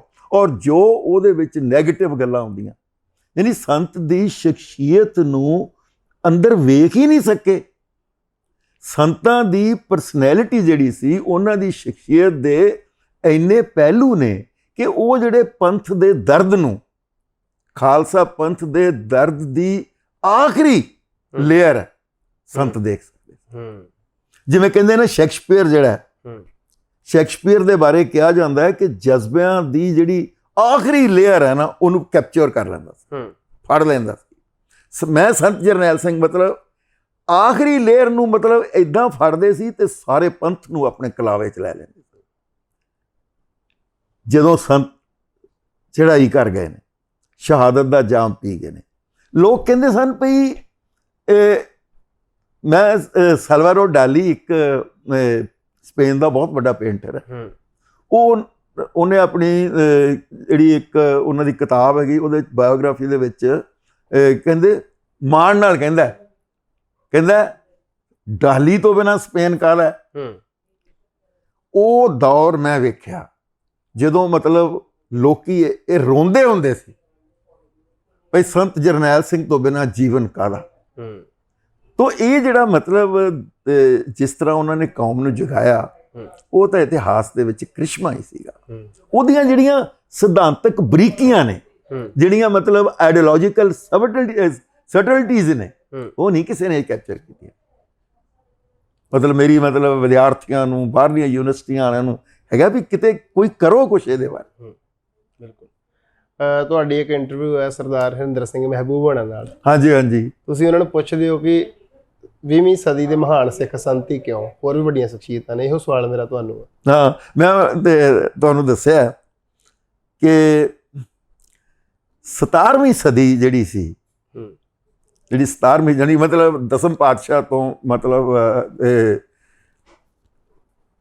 18ਵੀਂ ਸਦੀ ਦਾ ਜਿਹੜਾ ਸੰਘਰਸ਼ ਹੈ ਨਾ, ਉਹਦੇ ਵਿੱਚ ਭਾਵੇਂ ਸਿੰਘ ਚਰਖੜੀਆਂ ਤੇ ਚੜ੍ਹ ਰਹੇ ਨੇ, ਹਾਂਜੀ, ਆਰਿਆਂ ਨਾਲ ਚੀਰੇ ਜਾ ਰਹੇ ਨੇ, ਬੰਦ ਕੱਟੇ ਜਾ ਰਹੇ ਨੇ, ਉਸ ਸੰਘਰਸ਼ ਦੇ ਵਿੱਚ ਦਸ਼ਮੇਸ਼ ਪਿਤਾ ਦੀ ਯਾਦ ਹੈ। ਇਹ ਫਿਰ 19ਵੀਂ ਸਦੀ 'ਚ ਜੁਝਾਰ ਸਿੰਘ ਜੀ, ਮਹਾਰਾਜਾ ਰਣਜੀਤ ਸਿੰਘ ਦੀ ਯਾਦ। ਆਖਰੀ ਜੰਗ ਦੇ ਵਿੱਚ ਜਦੋਂ ਸਿੱਖ ਹਥਿਆਰ ਨਹੀਂ ਸੀ ਸੁੱਟ ਰਹੇ ਫੌਜੀ, ਇੱਕ ਸਾਰਿਆਂ ਨੇ ਹਥਿਆਰ ਸੁੱਟ ਲਿਆ, ਇੱਕ ਫੌਜੀ ਰਹਿ ਗਿਆ। ਤੇ ਉਹ ਮਤਲਬ ਲਿਖਦਾ ਹੈ, ਜਿਹੜਾ ਮਤਲਬ ਅੰਗਰੇਜ਼ ਜਨਰਲ, ਕਹਿੰਦਾ ਵੀ ਮੈਂ ਮਤਲਬ ਉਹਨੂੰ ਪੁੱਛਿਆ ਵੀ ਜਦੋਂ ਹਥਿਆਰ ਉਹਨੇ ਫਿਰ ਅਖੀਰ ਤੇ ਉਹਨੇ ਹਥਿਆਰ ਸੁੱਟ ਦਿੱਤੇ ਤੇ ਉਹਦੀਆਂ ਅੱਖਾਂ 'ਚ ਹੰਝੂ ਆ ਗਏ, ਤੇ ਪਤਾ ਉਹਨੇ ਕੀ ਕਿਹਾ? ਅੱਜ ਰਣਜੀਤ ਮਰਿਆ। ਇਹ ਜਿਹੜਾ 20ਵੀਂ ਸਦੀ ਦੇ ਵਿੱਚ, 20ਵੀਂ ਸਦੀ 'ਚ ਸੰਤ ਜਰਨੈਲ ਸਿੰਘ ਜਿਹੜੇ ਨੇ, ਮਤਲਬ ਮੈਂ ਸ਼ਾਇਦ ਪਤਾ ਨਹੀਂ ਕਿਸ ਤਰ੍ਹਾਂ ਮੈਂ ਐਕਸਪਲੇਨ ਕਰਾਂ ਵੀ ਕਈ ਵਾਰੀ ਕੌਮ ਦਾ ਦਰਦ ਕਲੈਕਟਿਵ 'ਚ ਹੁੰਦਾ ਹੈ, ਕਈ ਵਾਰੀ ਕੌਮ ਦਾ ਦਰਦ ਇੱਕ ਵਿਅਕਤੀ 'ਚੋਂ ਲੰਘ ਰਿਹਾ ਹੁੰਦਾ ਹੈ। ਉਹ ਵਿਅਕਤੀ ਸੰਤ ਜਰਨੈਲ ਸਿੰਘ ਸਨ। ਯਾਨੀ ਕਿ ਜਿਹੜਾ ਕੌਮ ਦਾ ਦਰਦ ਇੱਕ ਵਿਅਕਤੀ ਚੋਂ ਲੰਘਣਾ ਤੇ ਉਹ ਉਸ ਨੂੰ ਸੰਭਾਲਣਾ, ਪੇਸ਼ ਕਰਨਾ, ਇਹ ਬਹੁਤ ਵੱਡੀਆਂ ਗੱਲਾਂ ਨੇ, ਥੋੜੀ ਕੀਤਿਆਂ ਸਮਝ 'ਚ ਨਹੀਂ ਆਉਂਦੀਆਂ। ਇਸੇ ਦੇ ਵਿੱਚੋਂ ਗੱਲ ਤੁਸੀਂ ਕਿਹਾ ਕਿ ਕੌਮ ਦਾ ਦਰਦ ਉਸ ਸਮੇਂ ਇੱਕ ਵਿਅਕਤੀ 'ਚੋਂ ਲੰਘ ਰਿਹਾ ਸੀ। ਅੱਜ ਉਸ ਵਿਅਕਤੀ ਦੀ ਅਣਹੋਂਦ ਦੇ ਵਿੱਚ, ਉਹਨਾਂ ਦੇ ਸਾਡੇ ਵਿੱਚ ਨਾ ਹੋਣ ਦੇ ਸਮੇਂ, ਉਹਨਾਂ ਤੋਂ ਬਾਅਦ ਕੌਮ ਨੂੰ ਕਿਸ ਹਾਲਾਤ 'ਚ ਤੁਸੀਂ ਖੜੇ ਵੇਖਦੇ ਹੋ? ਦੇਖੋ, ਬਹੁਤ ਉਦਾਸ ਕਰਨ ਵਾਲਾ ਸਵਾਲ ਹੈ ਕਿ ਇਸ ਵੇਲੇ ਕੌਮ ਮਤਲਬ ਜਿਹੜੀ ਹੈ ਇਹ ਖਿੰਡੀ ਹੋਈ ਹੈ। ਬੜੇ ਉਦਾਸ ਮਤਲਬ ਦੌਰ ਆਉਂਦੇ ਨੇ, ਇਸ 'ਚ ਕੋਈ ਸ਼ੱਕ ਵਾਲੀ ਗੱਲ ਨਹੀਂ। ਉਦਾਸ ਦੌਰ ਆਉਂਦੇ ਨੇ, ਉਹਦੇ ਵਿੱਚ ਮਤਲਬ ਮੈਂ ਫਿਰ ਇਹੀ ਕਹਾਂਗਾ ਕਿ ਪੰਥ ਨੂੰ ਮਤਲਬ ਜਿਹੜਾ ਇਕੱਠਾ ਹੋ ਕੇ ਸੋਚਣਾ ਪਵੇਗਾ। ਹਾਲਾਤ ਸਾਡੇ ਹੱਕ ਵਿੱਚ ਜਾ ਰਹੇ ਨੇ। ਦੇਖੋ, ਮਤਲਬ ਜੇ ਤੁਸੀਂ ਜੀਓ ਪੋਲੀਟਿਕਸ ਵੱਲ ਵੇਖੋ ਤਾਂ ਜਿਹੜਾ ਕਰਤਾਰਪੁਰ ਸਾਹਿਬ ਦਾ ਲਾਂਘਾ, ਉਹ ਲਾਂਘਾ ਜਿਹੜਾ ਮਤਲਬ ਇੰਟਰਨੈਸ਼ਨਲ ਜਿਹੜੀ ਪੀਸ ਦਾ ਕੇਂਦਰ ਬਣ ਸਕਦਾ ਹੈ। ਦੇਖੋ ਨਾ, ਬਿਲਕੁਲ ਸਰਹੱਦ ਦੇ ਨਾਲ ਚਾਈਨੀਜ਼ ਜਿਹੜੇ ਨੇ ਡਿਪਲੋਮੇਟ ਕਿਉਂ ਉੱਥੇ ਆਉਂਦੇ? ਦੇਖੋ ਨਾ, ਮਤਲਬ ਸੰਸਾਰ ਭਰ ਦੇ ਡਿਪਲੋਮੇਟ ਉੱਥੇ ਕਿਉਂ ਆਏ ਨੇ? ਇਹਦਾ ਮਤਲਬ ਕਿਤੇ ਕੋਈ ਸਿੰਬਲ ਹੈ। ਤਾਂ ਫਿਰ ਜਿਸ ਤਰ੍ਹਾਂ ਦੇ ਹਿੰਦੁਸਤਾਨ ਦੇ ਹਾਲਾਤ ਨੇ, ਉਹਦੇ ਵਿੱਚ ਸਿੱਖਾਂ ਦੀ ਇੱਕ ਨੈਚੁਰਲ ਪੋਜੀਸ਼ਨ ਜਿਹੜੀ ਹੈ ਉਹ ਤੇ ਮਤਲਬ ਹੱਕ ਵਿੱਚ ਜਾਂਦੀ ਹੈ, ਲੇਕਿਨ ਸਿੱਖ ਕੌਮ ਦੀ ਲੀਡਰਸ਼ਿਪ ਨਹੀਂ ਹੈ। ਇਸ ਵੇਲੇ ਮਤਲਬ ਮੈਂ ਕਹਾਂਗਾ ਕਿ ਲੀਡਰਸ਼ਿਪ ਜਿਹੜੀ ਹੈ ਉਹ ਮਤਲਬ ਕਿੱਦਾਂ ਦੀ ਆਏਗੀ, ਇਹਦੇ ਬਾਰੇ ਅਜੇ ਕੁਝ ਵੀ ਨਹੀਂ ਕਿਹਾ ਜਾ ਸਕਦਾ। ਅਸੀਂ ਅਜੇ ਉਸ ਚਰਨਿੰਗ ਦੇ ਪ੍ਰੋਸੈਸ 'ਚੋਂ ਹੀ ਲੰਘ ਰਹੇ ਜਾਪਦੇ ਹਾਂ। ਜਿਹੜਾ ਸੁਪਨਾ ਸਿੱਖ ਆਜ਼ਾਦ ਸਿੱਖ ਰਾਜ, ਕਿਉਂਕਿ ਇਹ ਸੰਘਰਸ਼ੀ ਸੋਵਰਨ ਸਿੱਖ ਸਪਿਰਿਟ ਵਾਲੇ ਕੁਝ ਲੋਕਾਂ ਵੱਲੋਂ ਜਿਹੜਾ ਸ਼ੁਰੂ ਕੀਤਾ, ਲੜਿਆ ਗਿਆ, ਅੱਜ ਉਹ ਸਪਿਰਿਟ ਅਸੀਂ ਮਹਿਸੂਸ ਕਰਦੇ ਹਾਂ ਕਿ ਕੌਮ ਦੇ ਵੱਡੇ ਹਿੱਸੇ 'ਚ, ਜਿਵੇਂ ਪਿਛਲੇ ਸਾਲ 6 ਜੂਨ ਦੀ ਇਕੱਤਰਤਾ ਅਕਾਲ ਤਖ਼ਤ ਸਾਹਿਬ ਤੇ ਹੁੰਦੀ, ਹਾਂਜੀ, ਤੇ ਜਿੱਥੇ ਵੀ ਸਿੱਖਾਂ ਦਾ ਇੱਕ ਭਾਵਨਾ ਵਾਲੇ ਸਿੱਖਾਂ ਦਾ ਇਕੱਠ ਜੁੜਦਾ, ਤਾਂ ਉੱਥੇ ਖਾਲਿਸਤਾਨ ਜਿੰਦਾਬਾਦ ਦਾ ਨਾਅਰਾ ਆਪ ਮੁਹਾਰੇ ਸੁਣਨ ਨੂੰ ਮਿਲਦਾ। ਦੀਪ ਸਿੱਧੂ ਦੇ ਅੰਤਿਮ ਸੰਸਕਾਰ ਵੇਲੇ ਵੀ ਅਸੀਂ ਉਹ ਸੁਣਿਆ। ਸੰਤਾਂ ਦੀ ਇਹ ਸਟੇਟਮੈਂਟ ਵੀ ਹੈ, ਜੇ ਦਰਬਾਰ ਸਾਹਿਬ ਤੇ ਫੌਜੀ ਹਮਲਾ ਹੁੰਦਾ ਤਾਂ ਖਾਲਿਸਤਾਨ ਦੀ ਨੀਂਹ ਰੱਖੀ ਜਾਊਗੀ।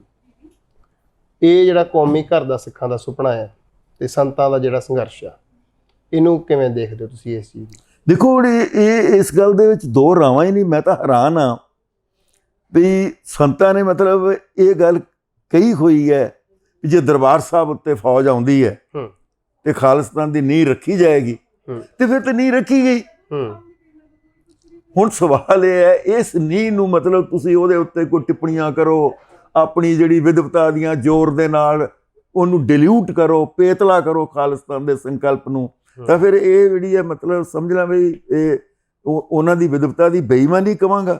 ਪਰ ਵੇਖੋ ਨਾ, ਮਤਲਬ ਮੈਂ ਵੇਖਦਾ, ਰੋਜ਼ ਵੇਖਦਾ, ਚੰਗੇ ਚੰਗੇ ਬੰਦੇ ਜਿਹੜੇ ਨੇ ਉਹ ਇੱਕ ਸਿਆਣੇ ਬੰਦੇ ਕਹਿਣਗੇ ਇੱਕ ਮਤਲਬ ਜਾਂ ਮਤਲਬ ਹਲੇਮੀ ਰਾਜ ਚਾਹੀਦਾ, ਨੇਚਲ ਰਾਜ ਚਾਹੀਦਾ, ਕਦੀ ਬੇਗਮਪੁਰੇ ਦੀ ਗੱਲ ਕਰਨਗੇ, ਕਦੀ ਪੂਰਨ ਆਜ਼ਾਦੀ ਦੀ ਗੱਲ ਕਰਨਗੇ, ਕਦੀ ਖੁਦ ਮੁਖਤਾਰੀ ਦੀ ਗੱਲ ਕਰਨਗੇ, ਕਦੀ ਕਨਫੈਡਰੇਸ਼ਨ ਦੀ ਗੱਲ ਕਰਨਗੇ।